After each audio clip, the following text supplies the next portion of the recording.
आज हम इस वीडियो लेक्चर से स्टार्ट करने वाले हैं जेईई मेंस 2024 के रिवीजन क्लासेस के बारे में।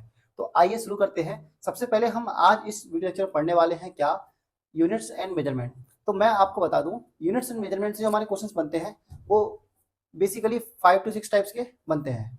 वो कैसे, चलिए आपको बताता हूँ। सबसे पहले जो हम क्वेश्चन का टाइप लेते हैं वो कैसा है हमारा, dependency basis, on the basis of dependency, on the basis of dependency. इसका मतलब क्या हुआ कि आपने कई बार देखा होगा कि एक क्वांटिटी अदर क्वांटिटी पे क्या है, डिपेंडेंट है। आपने कई बार देखा होगा, ऐसे क्वेश्चंस पीवाई क्यों बनते हैं कि एक क्वांटिटी डिपेंड हो रही है अदर क्वांटिटीज पे, तो ड्राइव देयर रिलेशन। क्वेश्चन में क्या पूछता है, उनका रिलेशन ड्राइव कीजिए, या फिर उनका बताना है कि वो क्वांटिटी कैसे कैसे उस पर डिपेंडेंट है। तो ऐसा ही डिपेंडेंट क्वेश्चन हमारा बनता है। जैसे मैं बोलूं कि कोई क्वांटिटी क्यू है, वो डिपेंड हो रही है अदर क्वांटिटी Q1 की पावर A पे, अदर क्वांटिटी Q2 की पावर B पे, एक और क्वांटिटी Q3 की पावर C पे। तो ऐसी क्वांटिटी का हमको क्या करना होता है, रिलेशन ड्राइव करना होता है। तो अगर मैं इसको आपको एक एग्जांपल समझाना चाहूँ, तो मैंने यहाँ पर एक छोटा सा एग्जांपल लेता हूँ कि मास किसी ऑब्जेक्ट का डिपेंड कर रहा है अप्लाइड फोर्स पे, ठीक है, टाइम पे एंड वेलोसिटी पे। किस पे बेटा, वेलोसिटी पे। तो मैं इसको ऐसे ना लिखते हुए मैं क्या लिखूंगा कि mass is proportional to force की पावर ए, टाइम की पावर बी और वेलोसिटी की पावर सी। तो ऐसा कैसे, अब देखिए मैं किसको कैसे आगे सॉल्व करने वाला हूँ। हमें करना क्या है कि मास डिपेंड हो रहा है फोर्स पे, टाइम पे, वेलोसिटी पे, लेकिन फोर्स की जो पावर है उसकी वैल्यू क्या होगी, टाइम की जो पावर है बी उसकी वैल्यू क्या होगी, वेलोसिटी की पावर सी है उसकी वैल्यू क्या होगी, हमको ये सब बताना है। ठीक है, तो इस क्वेश्चन को करने का जो तरीका होता है चलिए देखते हैं। अगर मैं बात करूं मास की, तो मास का जो फॉर्मूला होता है, डायमेंशनल फॉर्मूला, वो क्या होता है, एम। अगर मैं चाहूं तो L0 और T0 लिख सकता हूं। अगर मैं इस साइन हटाया किसका, प्रोपोर्शनलिटी का, तो क्या आएगा, एक कांस्टेंट के आ जाएगा। इसका कोई काम नहीं होता, जस्ट एक दिखाने के लिए लगा दिया। एफ का जो फॉर्मूला होता है, डायमेंशनल फॉर्मूला, MLT-2 इस होल की पावर ए, टाइम का टी इस होल की पावर वी, वेलोसिटी का फॉर्मूला सभी लोग जानते हैं, लेंथ टाइम की पावर -1 और इस होल की पावर सी।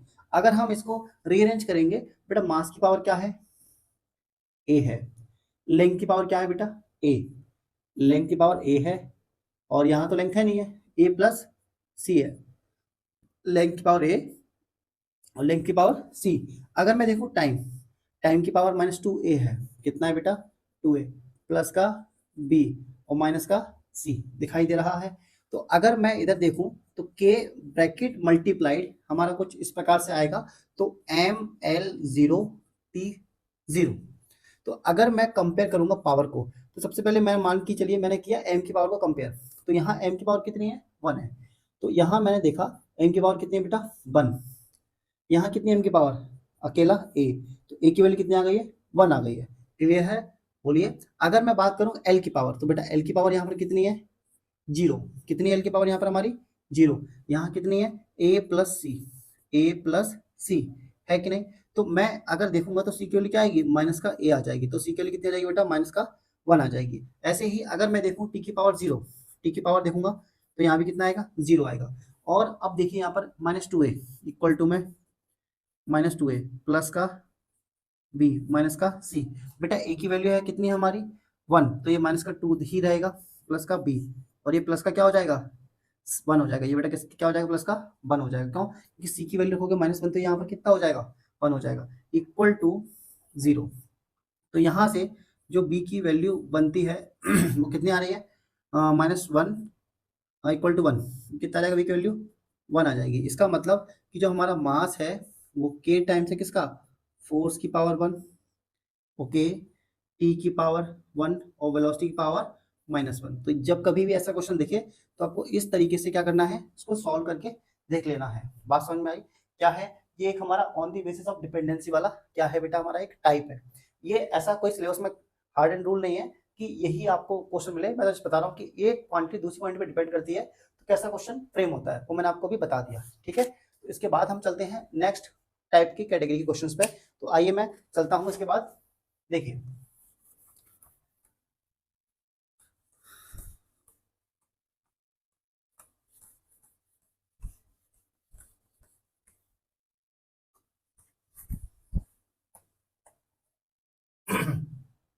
अब एक क्वेश्चन मैं आपको नेक्स्ट टाइम बताता हूँ, to check the dimensional homogeneity, या फिर on the basis of dimensional homogeneity, on the basis of dimensional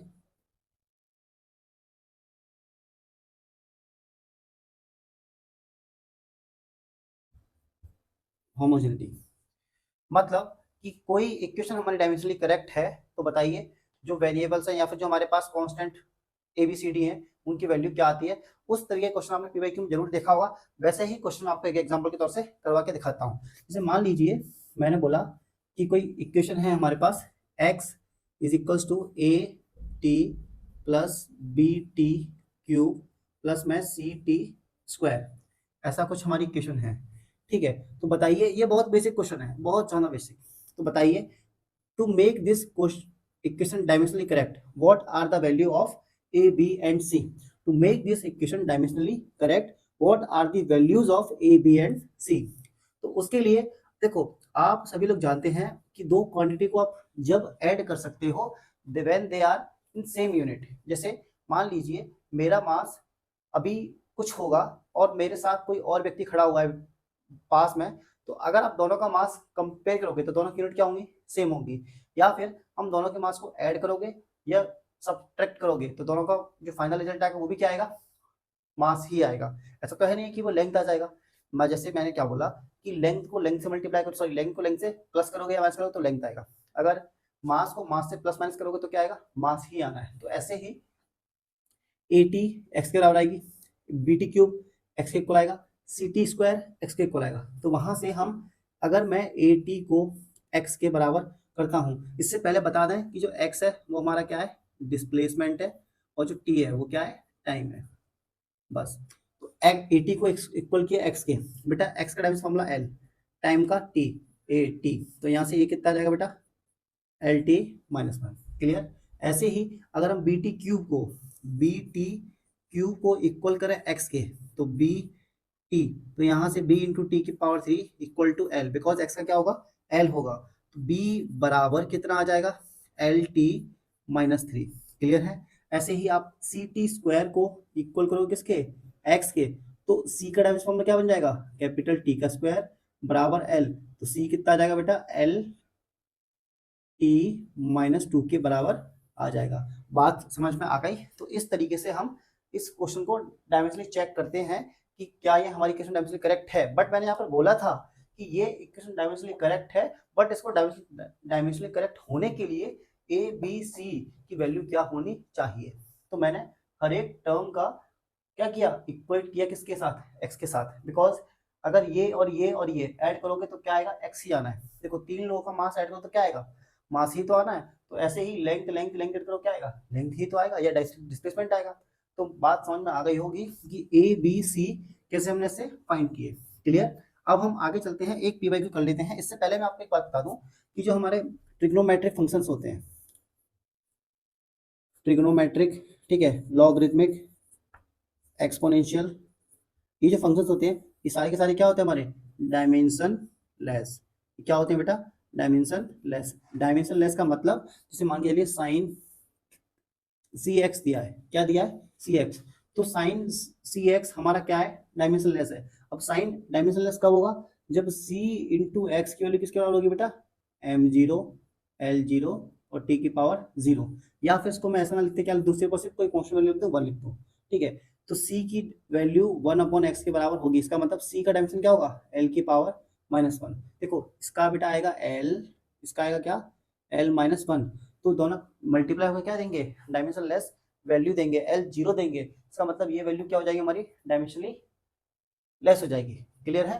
तो ट्रिग्नोमेट्रिक फंक्शन, लॉगरिथमिक फंक्शन या एक्सपोनेंशियल फंक्शन, अगर हम इसका एक ग्राफ देख लें, सॉरी क्वेश्चन देखें, तो क्या e की power minus CX² upon t, where x and t are the time, where x is displacement and t is time. तो इसको डायमेंशनली लेस होने के लिए ये वैल्यू क्या करना पड़ेगा, CX² अपॉन t बराबर 1 कर दो। माइनस साइन को छोड़ दो, उसकी बात नहीं कर रहे हैं हम, क्योंकि वो भी हमारा क्या एक नंबर होगा -1। तो C into x square upon T equal to 1, तो C के लिए कितनी आ जाएगी, T बाय एक्स का स्क्वायर। बेटा टी का डायमेंशन क्या होता है, कैपिटल टी, एक्स का क्या होता है एल स्क्वायर इक्वल टू सी, तो सी का कितना आ जाएगा एल टू टी माइनस का। बात समझे? तो इस तरीके से आप क्या कर सकते हो, जो फंक्शन होते हैं हमारे डायमेंशन लेस, तो उनकी अननोन वैल्यूज को आप फाइंड कर सकते हो। चलिए इस पर बेस्ड एक हम पीवाईक्यू का क्वेश्चन ट्राई करते हैं। क्लियर? देख लिया आपने? मैं इसको हटाता हूँ।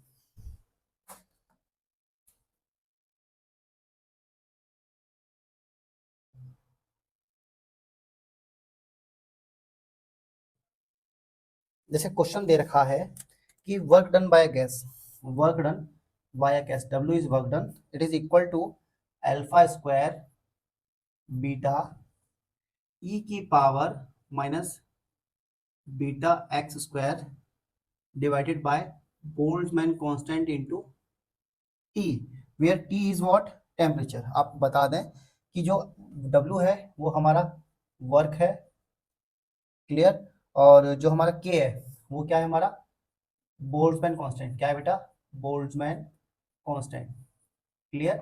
और जो कैपिटल टी है दैट इज आर टेम्परेचर, वो क्या है हमारा temperature. Where x is displacement, जो हमारा एक्स है वो हमारा डिस्प्लेसमेंट है।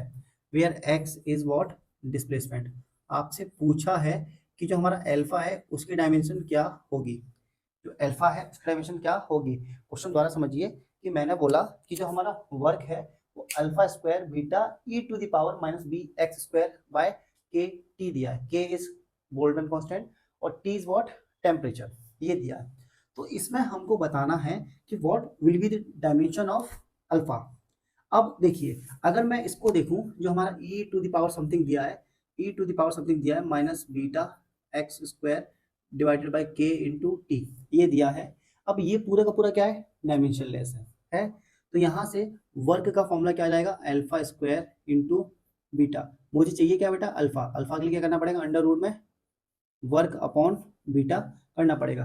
बट अल्फा फाइंड करने के लिए मुझे किसकी रिक्वायरमेंट है, बीटा की रिक्वायरमेंट है। तो बीटा मैं कहाँ से लाऊं, बीटा मैं यहाँ से लाऊंगा, जो ई की पावर है। बताया था समथिंग की पावर या एक्सपोनेंशियल पावर जो भी हो वो क्या होगा हमारा, डायमेंशन लेस के बराबर होगा। तो क्यों ना मैं बीटा एक्स स्क्वायर को के टी के इक्वल कर दूं, या फिर इसको हम क्या कर दें, 1 के इक्वल कर देते हैं। तो यहाँ से बीटा बराबर के इंटू टी अपॉन में एक्स का स्क्वायर, ऐसा कुछ आ जाएगा। बेटा के इज बोल्ट्जमैन कांस्टेंट, क्या होता है बोल्ट्जमैन कांस्टेंट। के का अगर आप फॉर्मूला देखोगे तो क्या होता है बेटा, ये एनर्जी अपॉन टेम्परेचर, ठीक है। और के मल्टीप्लाई में क्या था बेटा, टेम्परेचर था। इस पूरे को डिवाइड अगर मैं कर दूंगा किससे, एल स्क्वायर से, बेटा टेम्परेचर टेम्परेचर क्या हुआ हमारा, कट गया, कट गया। अब बीटा जो बच रहा है वो हमारा क्या बच रहा है, energy upon x square, energy upon x square. तो एनर्जी का जो डायमेंशनल फॉर्मूला आता है वो सभी लोग जानते हैं, क्या होता है, क्या होता है, M L square T minus two, M L square T minus two divided by L का स्क्वायर। तो बेटा एल स्क्वायर से एल स्क्वायर समाप्त हो गए, तो बीटा बचा, कितना बचा, बीटा बचा, कितना बचा, बीटा बराबर एम टी माइनस टू, ये बाकी रहा। अब ये वैल्यू क्या मैं यहाँ पर रख सकता हूँ, सभी लोग जानते हैं कि वर्ग का डायमेंशन फॉर्मूला क्या होता है, अरे बोलो कितना होता है, अरे कोई तो बोलो। देखो W जो होता है वो क्या होता है, M L two T minus two divided by L, या फिर एम टी माइनस टू। अरे बेटा बीटा की वैल्यू यहाँ पर उठा के रख दी, तो T minus two M M बचा क्या, अंडर रूट में L square, it will give you what L. अरे ये क्या हुआ, ये तो वही हुआ जो नहीं होना था, क्या अल्फा एल के बराबर आ गया। देखो कितना बड़ी बात बोली कि अल्फा एक्स के बराबर हो गया, अल्फा स्क्वायर एक्स स्क्वायर की क्या हो गया, बराबर हो गया। ये क्या हुआ, अल्फा एक्स स्क्वायर की, अल्फा स्क्वायर एक्स स्क्वायर के बराबर हो गया। इसका मतलब ये हुआ कि the dimension of x and alpha is same, dimension of x and alpha is what, same. बात समझे? ये हमारा पी वाई का क्वेश्चन है जो कि जेईई मेंस में पूछा गया था। क्लियर है? आप इसको एक बार देख लीजिए, फिर हम आगे नेक्स्ट टाइप पे चलते हैं। क्लियर? देख लीजिए। अब आपने इसको देख लिया होगा, मैं इसको हटा देता हूँ, ठीक है। अब हम आगे की ओर चलते हैं इसमें, कि जो हमारा नेक्स्ट टाइप जो बनता है वो क्या है हमारा, कि एरर बनता है, एक तो फ्रैक्शनल एरर, एक बनता है क्या बेटा, परसेंटेज एरर। जनरली सबसे ज्यादा जो एरर पूछा जाता है, क्या पूछा जाता है, फ्रैक्शनल एरर या फिर परसेंटेज एरर, फ्रैक्शनल एरर या फिर हमारा क्या, परसेंटेज एरर पूछा जाता है। तो आइए देखते हैं हम एरर के बारे में। तो मैं आपको बता दूं फ्रैक्शनल एरर, फ्रैक्शनल एरर इसकी बात कर लेते हैं फ्रैक्शनल एरर की।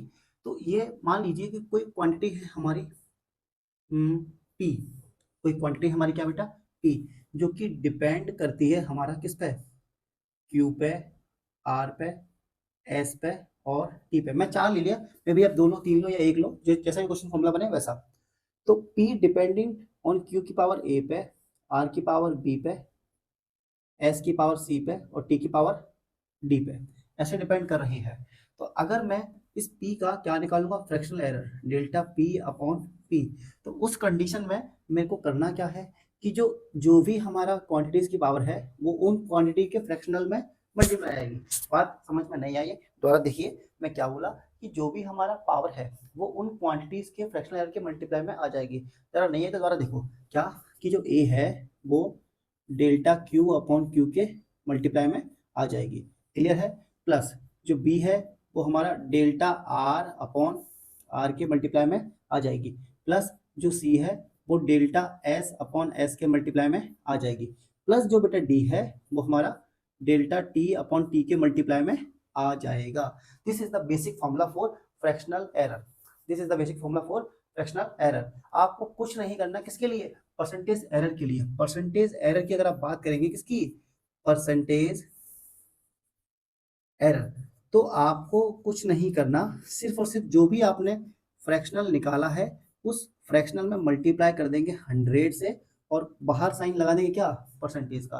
That's how you will get percentage error. There are two kind of error only, what, fractional error and percentage error, which are asked in the exam, clear है। तो आपको ये समझ में आया हो तो इस पर बेस हम क्वेश्चन करते हैं, जरा शांति से, जरा जल्दी जल्दी देखिएगा, ठीक है। तो मैं एक क्वेश्चन लिखता हूं जो हमारा पी वाई क्यू पूछा गया है, इसको देख लीजिए पहले।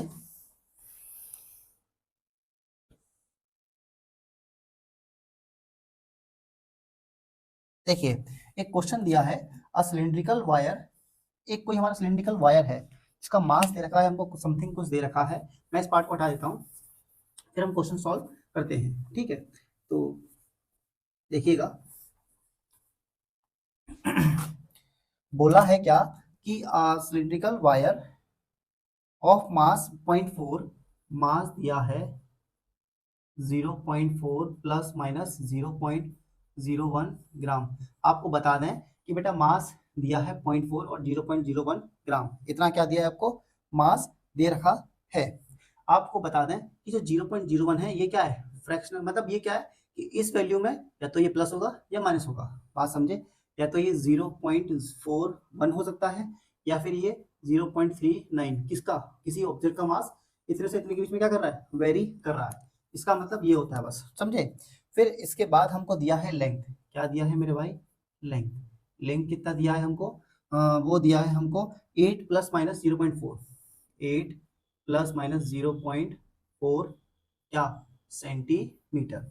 उसके बाद हमको दिया है रेडियस, बोले तो आर, क्या दिया है हमको, 6 प्लस माइनस 0.03 मिलीमीटर, क्या दिया है, मिलीमीटर। अब यहाँ से हमको जो पूछा है वो क्या पूछा है, मैक्सिमम एरर इन डेंसिटी, मतलब हमसे पूछा है delta rho upon rho, percentage में, किसमें बेटा, परसेंटेज के फॉर्म में हमसे ये पूछा गया है। मैक्सिमम एरर इन डेंसिटी हमसे क्या पूछा गया है, मैक्सिमम एरर इन डेंसिटी। तो आप सभी लोग जानते हैं कि जो मास है और जो वॉल्यूम है और जो डेंसिटी है, they all are related by a formula what, rho equal to mass by volume, rho equal to mass by volume. तो मास को मास रहने दो, बट वॉल्यूम को, ये एक सिलिंड्रिकल वायर है, सिलिंड्रिकल वायर का वॉल्यूम क्या आएगा, pi R square times what, length या हाइट आ जाएगा। तो this is how you will get density, clear है। बट जब भी कभी देखो पाई एक कांस्टेंट टर्म है, उसका चेंज जीरो आएगा। तो अगर मैं delta rho upon rho fractional निकालूंगा इसका, डेंसिटी का, तो वो क्या आ जाएगा, एम, अभी पीछे फॉर्मूला देखा था उसके जस्ट इसके पहले, उस फॉर्मूले से delta M plus 2 times of delta R upon R, बोलिए बेटा, r की पावर 2 है तो 2 कहाँ आएगा, मल्टीप्लाई में आएगा, बात समझे, plus what, delta L upon L, बात क्लियर है। तो यहाँ से डेल्टा एम मतलब कितना दिया है, ये दिया है 0.01 divided by 0.4 plus 2 times of 0.4 upon 8, clear, plus no no it's length, it's not length, it's radius, it is 0.3 पर 6। अब देखिए यहाँ सेंटीमीटर में, यहाँ ये मिलीमीटर में, यूनिट चेंज करने का कोई फायदा नहीं, बिकॉज चेंज करोगे तब भी वो क्या हो जाएगा, कट जाएगा, क्लियर। तो अगर हम बात करें लेंथ की, तो लेंथ कितना आएगा बेटा, 0.4 अपॉन 8 आ जाएगा, 0.4 बाय 8 आ जाएगा, क्लियर है। तो इसको सॉल्व करेंगे तो वैल्यू हमारी कितनी आएगी, और इसमें हमको चाहिए क्या, परसेंटेज है, तो 100 से क्या करेंगे, मल्टीप्लाई कर देंगे, 100 से बाद में क्या कर देंगे बेटा, मल्टीप्लाई कर देंगे, किसके लिए, परसेंटेज के लिए। तो 100 से मल्टीप्लाई करो तो कितना आएगा, ये 1 अपॉन 0.4, या फिर इसको आप सॉल्व करके देखेंगे तो जो आंसर आएगा हमारा फाइनल आंसर वो क्या आएगा, 4% के बराबर आएगा। बात समझे, मैथमेटिक्स आप खुद से कर सकते हो। तो इसको सॉल्व करने का जो हमारा आंसर आएगा वो क्या आएगा, 0 पॉइंट या फिर 4% आएगा, it is 0.04, if you multiply it by 100 then it will give you what, 4%। बात समझे, बोलिए। इसके बाद हम एक और टाइप का एरर देखते हैं, क्योंकि हमारे क्वेश्चंस बनते हैं जहां तक उस पर, और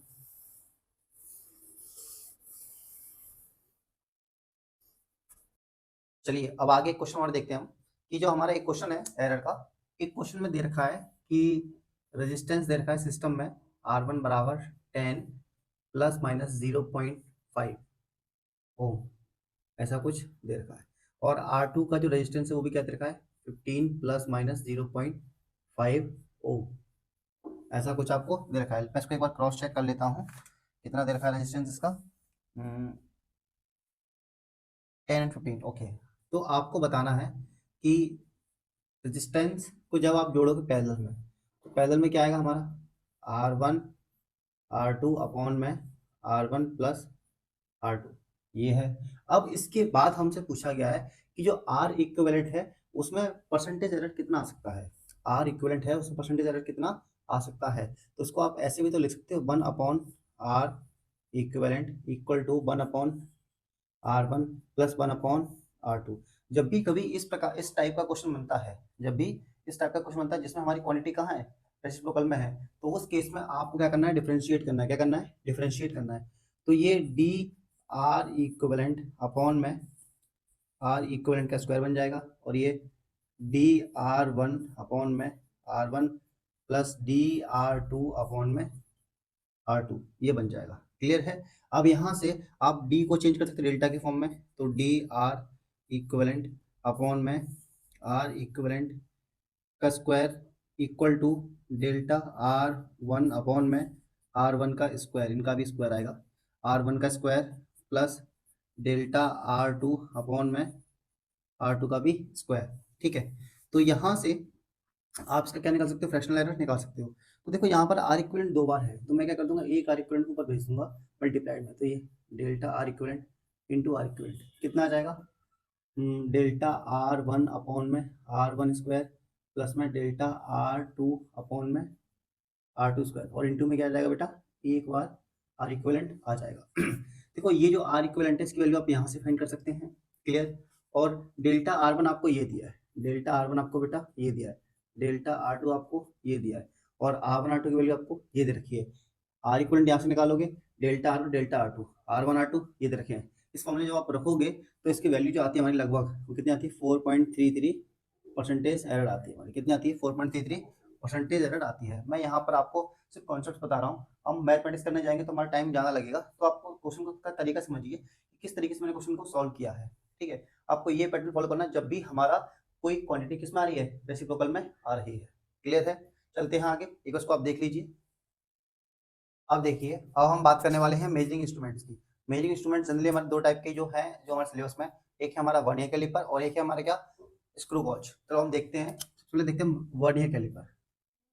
वर्नियर कैलिपर, तो वर्नियर कैलिपर एक मेजरिंग इंस्ट्रूमेंट है, और इसकी हेल्प से हम किसी भी ऑब्जेक्ट की डायमीटर, इंटरनल हो या एक्सटर्नल हो, दोनों ही कैलकुलेट कर सकते हैं, साथ ही साथ उसकी डेप्थ भी कैलकुलेट कर सकते हैं किसी ऑब्जेक्ट की, क्लियर।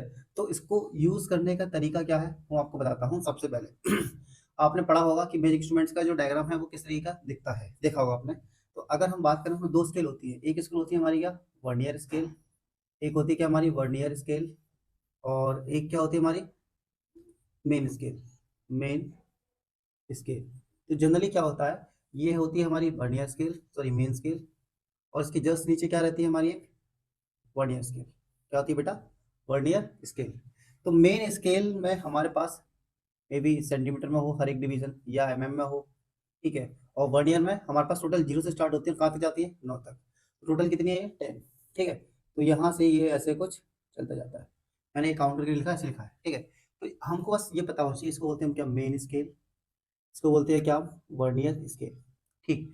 मेन स्केल और वर्नियर स्केल से हमको निकालना पड़ता है कि ये जो वर्नियर कैलिपर है ये कितना कम से कम मेजरमेंट दे सकता है, मतलब कितना एक्यूरेट आंसर दे सकता है, उसको बोलते हैं हम क्या, लीस्ट काउंट।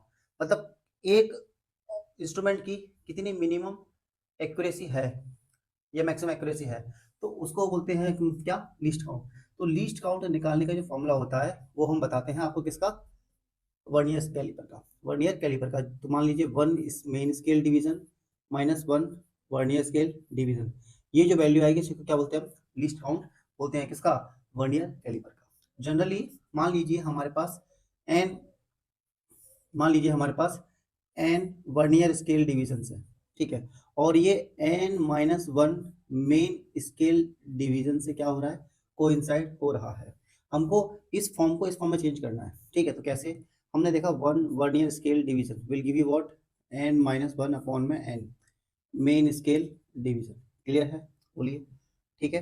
तो यहाँ से 1 vernier scale division as it is रहेगा हमारा, और यहाँ क्या आ जाएगा हमारा, 1-1/n main scale division, clear है, 1-1/n main scale division, clear. और ये क्या है हमारा, 1 वर्नियर स्केल डिवीजन। अब मैं क्या करूंगा कि यहाँ से या इसको ऐसे लिख दूँ सीधे सीधे सीधे, या फिर main scale division minus main scale division upon में n, क्लियर, ठीक है।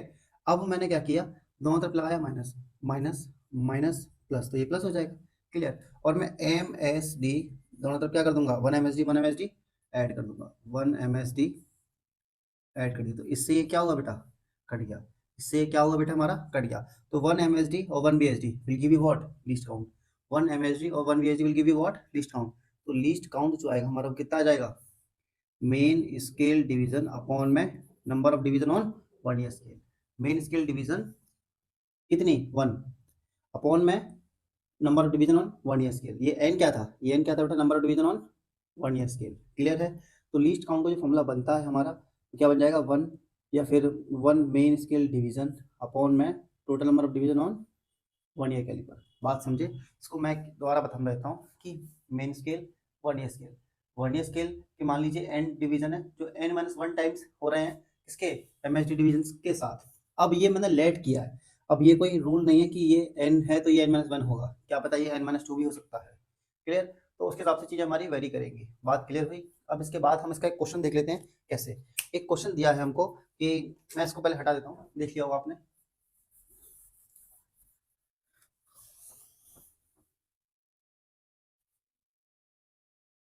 क्वेश्चन से पहले एक चीज़ और बताता हूँ आपको कि मान लीजिए हमारा ये जो है मेन स्केल, ठीक, इस मेन स्केल का ये रहा 0, और ये यहाँ पर है हमारी वर्नियर स्केल, और वर्नियर स्केल का भी 0 क्या है हमारा, जस्ट एक दूसरे से क्या हो रहे हैं, कोइंसाइड हो रहे हैं। तो अभी इसमें कोई एरर नहीं है, जब 0 0 दोनों के क्या होंगे, कोइंसाइड, जब हमारा सिस्टम टोटल क्या है, बंद है, वर्नियर सिस्टम। और अगर मैं बोलूँ कि ये 0 या तो लेफ्ट में या राइट में या फिर लेफ्ट में, या तो अगर ये राइट में होगा या फिर ये क्या होगा, लेफ्ट में होगा। अगर बेटा राइट में होगा तो ये हमको एक्स्ट्रा क्या देगा, मेजरमेंट देगा, क्या देगा ये हमको, एक्स्ट्रा मेजरमेंट। और यदि ये लेफ्ट में होगा तो ये क्या हमको देगा, लेस मेजरमेंट, लेस मेजरमेंट। तो जब आपको एक्स्ट्रा मेजरमेंट दे रहा है तो उसमें से क्या करना पड़ेगा, जितना इसका एक्स्ट्रा आ रहा है उसको माइनस करना पड़ेगा, नेगेटिव, या फिर क्या करना पड़ेगा, उसको सब्ट्रैक्ट करना पड़ेगा, सब्ट्रैक्ट। और यदि लेस है तो उसको क्या करना पड़ेगा, बाद में ऐड करना पड़ेगा, बात समझे। अभी क्वेश्चन से समझाऊंगा, समझ में आ जाएगा, फिलहाल के लिए भी इतना याद रखिएगा। अगला क्वेश्चन देखते हैं हम।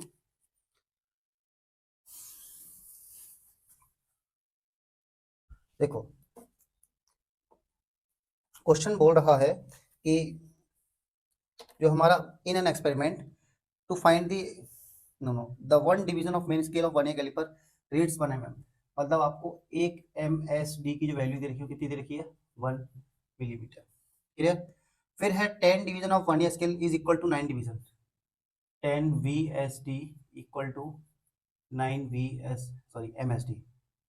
MSD ऐसा क्वेश्चन है बोला है।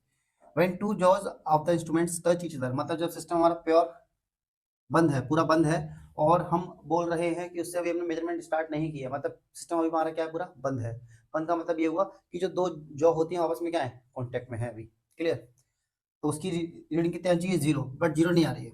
When two jaws of the instrument touch each other, the zero of the vernier lies to the right। देखो ये काम की बात है, ये रही हमारी मेन स्केल, इसका 0 यहाँ पर मान लीजिए, यहाँ पर हुआ, यहाँ पर 0 मान लिया, ठीक है। अब 0 ऑफ वर्नियर स्केल, ये रही हमारी वर्नियर स्केल, यहाँ पर कहीं लाई कर रहा है। द 0 ऑफ वर्नियर स्केल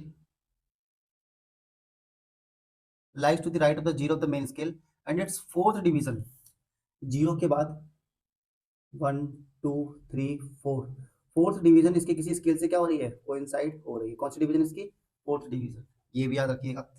फिर है ये दिया आपको क्या, इसने क्या दिया बेटा इसको, हमने इसने हमको क्या दिया, ये एरर दिया है। तो पहले इस एरर की वैल्यू निकालेंगे, इसकी वैल्यू इन mm कितनी होगी। जैसे इसको इसने हमको mm में दिया है ये वाली बात, इसके लिए निकालेंगे कि इस एरर की वैल्यू mm में कितनी होगी। तो एरर फाइंड करने का तरीका क्या होता है, कौन सी डिवीजन है वर्नियर स्केल की जो कोइंसाइड हो रही है, फोर्थ डिवीजन। कौन सी डिवीजन है, fourth division is coinciding with the main scale. उसमें मल्टीप्लाई कर देना किससे, लीस्ट काउंट से। बेटा लीस्ट काउंट निकाल सकते हैं, 10 VSD बराबर 9 MSD। क्लियर। तो यहाँ से VSD 1 बराबर क्या आ जाएगा 9/10 MSD। क्लियर है। बोलिए आप माइनस लगाइए, माइनस लगा दीजिए और 1 MSD दोनों तरफ क्या कर दो, ऐड कर दो। कर दिया तो ये क्या दे देगा 10 - 9 अपॉन में 10 दे देगा। इंटू में क्या जाएगा बेटा MSD, तो 1/10 और एक MSD में कितना है 1 mm है, तो ये कितना आ जाएगा 0.1 मिलीमीटर। क्या आ जाएगा हमारा, ये लीस्ट काउंट आ जाएगा। क्लियर है। तो लीस्ट काउंट एरर का जो लीस्ट काउंट एरर का एरर जो आ रहा है हमारा कितना आ रहा है, एरर 4 × 0.1, तो 0.4 mm पर क्या आ गया हमारा एरर आ गया। क्लियर है। तो ये एरर हमको बाद में क्या करना पड़ेगा, सबट्रैक्ट करना पड़ेगा। ऐसा क्यों, क्योंकि 0 के मेन स्केल के 0 के राइट में, मतलब ये एक्स्ट्रा क्या देगा, एक्स्ट्रा क्या देगा, एरर देगा। इसको हम क्या करेंगे बाद में, सबट्रैक्ट करेंगे फाइनल रीडिंग से। ठीक। इसके बाद अब हमको क्वेश्चन में जो दिया है रीडिंग के लिए, वो ये बोला है कि व्हेन अ स्फेरिकल बॉब, कोई स्फेरिकल बॉब लिया आपने, is tightly placed between the two jaws, जो इसके जॉ होते हैं उसके जॉ के बीच में इसको फंसा दिया है। The 0 of the vernier scale, reading क्या बता रहा है कि ये जो मेन स्केल है, इस मेन स्केल का जो डिवीजन है कौन सा, पहला, एक ये है 4.1 सेंटीमीटर वाला, एक है 4.2 सेंटीमीटर, मतलब 0 हमारा जहां पर आ रहा है किसका, मेन स्केल का, सॉरी वर्नियर स्केल का 0 हमारा कहां पर आ रहा है, यहाँ कहीं आ रहा है। ठीक है। तो बतानी है आपको, और साथ ही साथ ये बोला है कि 0 का जो हमारी वर्नियर स्केल है उसका 1 2 3 4 5 6 डिवीजन क्या हो रहा है, कोइंसाइड हो रहा है। तो आपको बताना है इसकी मेन स्केल रीडिंग कितनी होगी, मतलब इसकी रीडिंग कितनी होगी, एग्जैक्ट रीडिंग। तो मैं बोला वो है हमारी ट्रू रीडिंग TR। ठीक है। तो उसके लिए देखो सबसे पहले 0 कहाँ ला कर रहा है 1 और 2 के बीच में, can you change it into mm, बिल्कुल कर सकते हो। तो ये 42 mm हो जाएगा और ये 41 mm हो जाएगा। तो देखिए 0 से पहले क्या है 4.1, क्या ये 0 हमारा 4.2 के बाद आ रहा है, नहीं आ रहा। तो 0 की जो हमारा रीडिंग होगी 4.2 से कम होगी तो मैंने मान ली 41 है mm में, मान लिया 41 है प्लस। अब जरा देखिए इस वर्नियर स्केल का कौन सा डिवीजन, 1 2 3 4 5 6 डिवीजन क्या हो रहा है मेन स्केल से कोइंसाइड हो रहा है। यहाँ 4 हो रहा था, यहाँ क्या हो रहा था 6। ये बात थी इनिशियल, ये बात थी हमारी जब रीडिंग ले रहे हैं। तो 6 division is coinciding with the what, किससे हो रहा है, मेन स्केल से। तो 6 into least count, least count का फॉर्मूला क्या है, हमने वैल्यू निकाली, कितनी निकाली है 0.1 mm, 0.1। क्लियर है। अब ये तो आया हमारा टोटल रीडिंग। ठीक है। लेकिन हमको चाहिए ट्रू, ट्रू के लिए क्या करेंगे हम एरर को माइनस कर देंगे, तो कितना आएगा माइनस का 0.4। क्लियर है। तो 41 प्लस 0.6 माइनस 0.2, 0.4, ये क्या देगा 4, 0.2 देगा, तो फाइनल रीडिंग क्या आएगी 41.2 mm आ जाएगी। या फिर इसको कन्वर्ट करो सेंटीमीटर तो कितना आएगा वो 4.12 सेंटीमीटर। क्लियर है, आपको ये क्वेश्चन समझ में आया हो। मैं ये बोल रहा हूँ कि अगर आपने इसको पहले कभी ट्राई किया होगा या पहले कभी पढ़ा होगा तो आपको जो मैंने बताया वो आपको चीज़ें समझ में आई होंगी। अगर इस क्वेश्चन को आप फर्स्ट टाइम देखोगे तो आपको मे भी चीज़ें एक बार समझ में ना आई हो। ठीक है, तो आप एक बार उसको बुक से पढ़ना। और मेरा जो क्वेश्चन है इसमें मैंने आपको बताया है कि क्या मेन स्केल डिवीजन और वर्नियर स्केल डिवीजन, या वर्नियर स्केल और वर्नियर स्केल और मेन स्केल से कैसे हम लिस्ट काउंट निकालते हैं, उसके अलावा कैसे हम उसकी रीडिंग लेके आंसर फाइनल रीडिंग लेके आते हैं। ठीक है, इसके बाद हम चलते हैं किसके स्क्रू वॉच पे।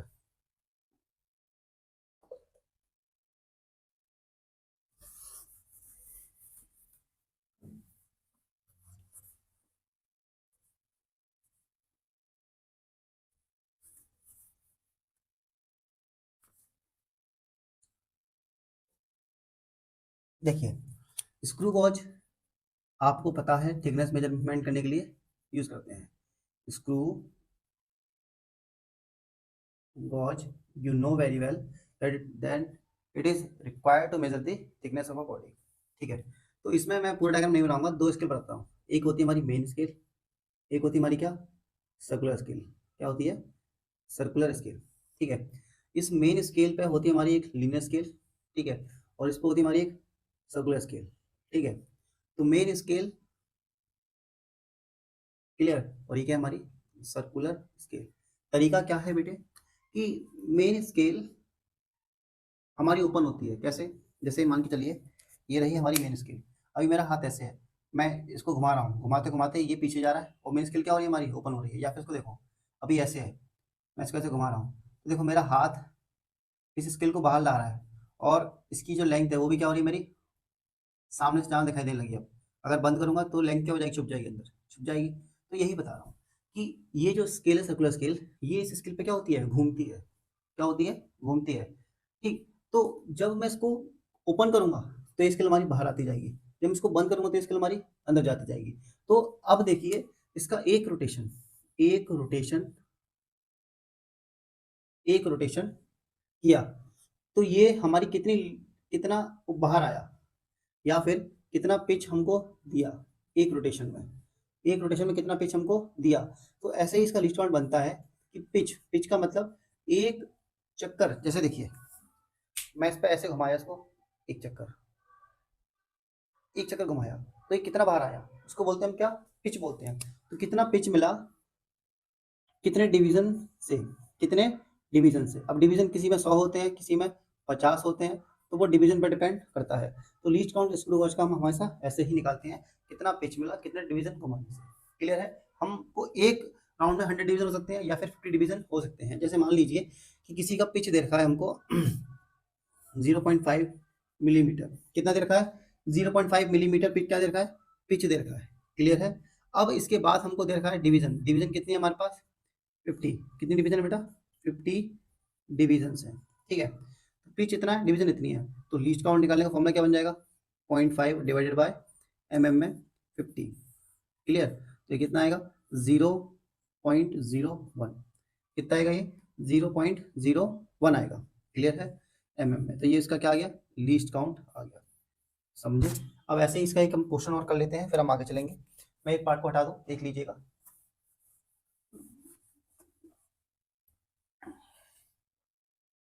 अब देखिए क्वेश्चन दे रखा है हमको क्या कि screw gauge of pitch 0.5 mm। Question दे रखा है पिच दे रखी है कितनी 0.5 mm दे रखी है, is use to measure the diameter of uniform wire of length diameter length दे रखी है कितना हमको 6.8 सेंटीमीटर, 6.8 सेंटीमीटर। और हमको इसकी क्या निकालनी है डायमीटर निकालनी है। ठीक है, the main scale reading is 1.5 mm, main scale reading 1.5 millimetre. Clear है, एंड सर्कुलर स्केल रीडिंग वो कितनी दे रखी है आपको 7। कितनी दे रखी है 7। मतलब ये हुआ कि जो हमारा मेन स्केल है उसकी लाइन से सर्कुलर स्केल है उसकी लाइन पे कौन सा डिवीजन मैच कर रहा है, तो कौन सा कर रहा है हमारा 7 मैच कर रहा है। तो calculate the surface area of the wire, हमको इसका क्या निकालना है, सरफेस एरिया। अब सरफेस एरिया निकालना है, कौन सा, कर्व सरफेस एरिया निकालना है। क्या निकालना है, कर्व सरफेस एरिया। तो कर्व सरफेस एरिया का फॉर्मूला क्या होता है, 2 पाई r इंटू एल। तो पहले हमको निकालनी है क्या, डायमीटर निकालनी है, डायमीटर निकालें। तो डायमीटर के लिए इसने दे रखा है क्या, रीडिंग, ये दे रखी है। तो डायमीटर निकालने का फॉर्मूला क्या होगा, मेन स्केल रीडिंग कितनी है बेटा, 1.5 mm प्लस, अब सर्कुलर स्केल रीडिंग कितनी दे रखी है, 7। लिस्ट काउंट कितना आया, निकाल सकते हैं लिस्ट काउंट। अरे डिवीजन कितनी टोटल इस पे, टोटल डिवीजन इसमें दे रखी है वो दे रखी है हमको इसमें कितनी,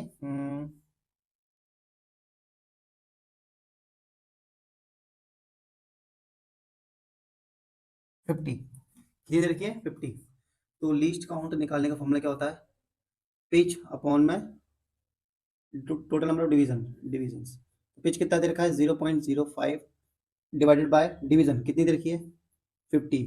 तो ये कितना आ जाएगा, जीरो, मेरे ख्याल से 0.5 दिया होगा, 0.5, हाँ इट इज 0.5। तो 0.01 क्या आ जाएगा हमारा, लीस्ट काउंट फिर से आ जाएगा, ये आगे लीस्ट काउंट। तो लीस्ट काउंट से क्या करो, मल्टीप्लाई कर दो 0.01, क्लियर। तो ये 0.07 प्लस में 1.5, तो कितना आ जाएगा, 1.57 डायमीटर आ जाएगा। क्या आ जाएगा, 1.57 डायमीटर आ जाएगा। तो डायमीटर का हाफ करोगे तो क्या आ जाएगा आपका, रेडियस आ जाएगा। क्या आ जाएगा हमारा, रेडियस आ जाएगा। तो कितना आ जाएगा ये, 0.7,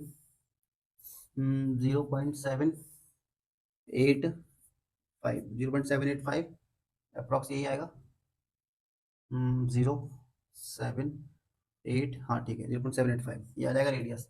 तो आपको कर्व सरफेस एरिया निकालना है, तो 2 पाई r l कर देना। तो फाइनल आंसर आपका निकल जाएगा, वो कितना आएगा हमारा, सरफेस एरिया रखने के बाद 3.4 सेंटीमीटर स्क्वायर, 3.4 सेंटीमीटर स्क्वायर क्या आ जाएगा हमारा, फाइनल आंसर आ जाएगा। बात समझे बेटा, लेंथ को आप चेंज कर देना mm में कर सकते हो, तो ये कितना आ जाएगा, 68 mm। या फिर जो भी आंसर आएगा हमारा उसको चेंज कर लो, या रेडियस जो आएगी हमारे mm में उसको चेंज कर लो, किसमें चेंज कर लो, mm में या फिर सेंटीमीटर, तो आपका आंसर आ जाएगा। क्लियर है। इसके बाद हम बात करेंगे किसकी, सिग्निफिकेंट फिगर्स की। लास्ट टॉपिक रहेगा हमारा सिग्निफिकेंट फिगर्स, उसके बाद हम इस क्लास को एंड करेंगे। सिग्निफिकेंट फिगर्स का रूल बताता हूँ। जैसे देखिए पहला जो पॉइंट लिखा है मैंने, मैं सीधे एग्जांपल से समझा रहा हूँ कि सिग्निफिकेंट फिगर्स क्या होते हैं। सिग्निफिकेंट फिगर्स वो फिगर्स होते हैं जिन डिजिट्स के बारे में हम श्योर हैं, ऐसे डिजिट्स जिनके बारे में हम श्योर हैं कि हमारा एग्जैक्ट यही आंसर आना है, उसके बाद का हमको नहीं पता कि up to what digits we are sure, that will be called as significant figure. तो मान लीजिए अगर किसी नंबर में दे रखा है नॉन जीरो, हमारे पास क्या है, डिजिट्स हैं, तो they all are significant figures. तो इसमें कितने आ जाएंगे हमारे पास सिग्निफिकेंट फिगर्स, 4 आ जाएंगे, इसमें भी 4 और इसमें भी 4। लेकिन अगर किसी क्वेश्चन में दे रखा है कि जीरो तो है लेकिन वो कैसे है, ट्रैप्ड। ट्रैप्ड का मतलब they are in between the two non digits. तो उसके बाद देखेंगे तो इसमें भी कितनी आएंगे बेटा, 4। मैंने बोला कि 2 जीरो जो कि कैसी है, फंस चुकी है किसके, 2 नॉन जीरो डिजिट्स के बीच में, तो इसमें भी कितनी आएंगे बेटा, 4। इसमें कितने जाएंगे बेटा, 5। देखो है कि नहीं। अब इसमें देखिए क्या जीरो से पहले कोई नंबर है, नॉन जीरो, नहीं है, नहीं है। तो इसमें सिर्फ और सिर्फ कितनी बचेंगी, 2। इसमें कितनी बचेंगी, इस जीरो से पहले कुछ नहीं है, बट जीरो से पहले ये तो क्या है, ट्रैप्ड है। तो 1 2 3 4, तो 4 इसमें आ जाएंगे। बात समझे। अब जब भी कभी डेसिमल के राइट पे जीरो है तो दे आर सिग्निफिकेंट, डेसिमल के राइट में जीरो तो दे आर सिग्निफिकेंट। इसमें कितने आ जाएंगे बेटा, 5। इसमें कितने आ जाएंगे बेटा, 5। तो 5 5 क्या इसमें, significant figure. Order of magnitude अगर दे रखा है वो भी कैसा, नेगेटिव, तो उसमें हमको क्या करना है, सिग्निफिकेंट फिगर नहीं लेना है। तो सिर्फ और सिर्फ इसमें कितनी आएंगी, 2। इसमें कितनी आएंगी, 2। बात समझे। इसके बाद सिग्निफिकेंट फिगर, जैसे कई बार आप प्लस माइनस डिवाइड या मल्टीप्लाई करते हो, सिग्निफिकेंट फिगर्स की वैल्यू की पूछेगी कि फाइनल आंसर का सिग्निफिकेंट फिगर कितना आएगा। जैसे 2.2 नंबर दिए, एक ये दिया एक ये दिया, तो फाइनल आंसर आएगा हमारा वही आएगा इन दोनों को ऐड करने के बाद। लेकिन जिस टर्म में हमारे पास कम क्या होंगी सिग्निफिकेंट फिगर, तो फाइनल आंसर हमको उसी में लेके आना है, ठीक है, 4.84। बात समझे। तो ये क्या आएगा इसका बेटा, फाइनल आंसर आएगा। ऐसा इसलिए बिकॉज इसके बारे में तो हम इतना श्योर हैं, इसके बारे में सिर्फ इतना ही श्योर है, तो फाइनल आंसर भी हमारा क्या आएगा, इतना ही श्योरिटी से आएगा। बात समझे। अगर माइनस होता तो भी आता, अगर डिवाइड होता तो भी आता, अगर प्लस होता तो भी आता, या फिर मल्टीप्लाई होता तो भी हमारा आता। मैं क्या बोला कि इसके बारे में हम ज्यादा श्योर हैं, इसके बारे में हम कम श्योर हैं। जिसमें कम श्योर है वो हमारा क्या होगा, आंसर होगा। आंसर वो नहीं, मतलब उसकी कैटेगरी का आंसर होगा हमारा। जैसे दोनों को ऐड करने से जो आंसर है उसको क्या करेंगे, वो सिग्निफिकेंट फिगर लेंगे जिसमें कम होंगे। क्लियर है। इसके बाद आ जाइए राउंड ऑफ रिजल्ट में। राउंड ऑफ करने का तरीका, कि अगर कोई नंबर है जिसमें डेसिमल के बाद 2 दिया और 4 दिया, 2 दिया है, कुछ भी दिया है, आप देखिए लास्ट डिजिट को आपको क्या करना है, ड्रॉप आउट करना है। क्या करना है? Drop out. अगर ये लेस देन 5 है तो उसको सीधे-सीधे क्या कीजिए, ड्रॉप कर दीजिए, और जो 20 से पहले का नंबर उसमें नो चेंज आएगा, तो 1.2 बचेगा। अगर ये ग्रेटर देन 5 है, क्या है बेटा, ग्रेटर देन 5, तो उससे पहले का जो डिजिट है उसमें 1 ऐड हो जाएगा, तो ये कितना हो जाएगा, 1.3। बात क्लियर? अगर 5 है, 5 से पहले क्या है, 5 है, 5 से पहले क्या है, 5 से पहले क्या है, इवन है। क्या है बेटा, इवन। तो 5 के बाद 0 है, पहले इवन है, तो इसमें क्या आएगा बेटा हमारा, नो चेंज। अगर आप 5 को क्या करोगे, ड्रॉप करोगे, 5 है, 5 के बाद 0 है, लेकिन 5 से पहले क्या है, ऑड नंबर, तो उसमें क्या आएगा, चेंज। कितना, +1 होके, किसमें, 3 में। तो इस तरीके से आप राउंड ऑफ रिजल्ट क्या कर सकते हो, इस तरीके से आप राउंड ऑफ कर सकते हो किसको, क्वेश्चंस को। जब भी कभी क्वेश्चंस का पूछा जाए कि राउंड ऑफ करके बताइए वैल्यू कितनी आएगी, कई बार इस चैप्टर से हमारा क्वेश्चन ऐसा ही आता है कि राउंड ऑफ करके बताओ रिजल्ट कितना आएगा। हमारा मैथमेटिक्स तो हो जाता है लेकिन राउंड ऑफ करने में दिक्कत आ जाती है, तो ये तरीका याद रखिएगा। इस तरीके से आपको क्या करना है, राउंड ऑफ करना है, किसमें, एग्जाम में। बात समझे? मैं आपसे बताया कि सिग्निफिकेंट फिगर क्या होते हैं, सिग्निफिकेंट फिगर को कैसे हम चेक करते हैं किसमें कितने कितने हैं, और राउंड ऑफ कर कैसे करते हैं। क्लियर है? मिलते हैं आपसे नेक्स्ट वीडियो में। अगली वीडियो हमारी होगी मोशन स्ट्रेट लाइन की, और इस टॉपिक से जो आपको डाउट है तो नीचे कमेंट में आप हमको बता सकते हैं। ठीक है, चलिए तो मिलते हैं नेक्स्ट वीडियो में। Thank you.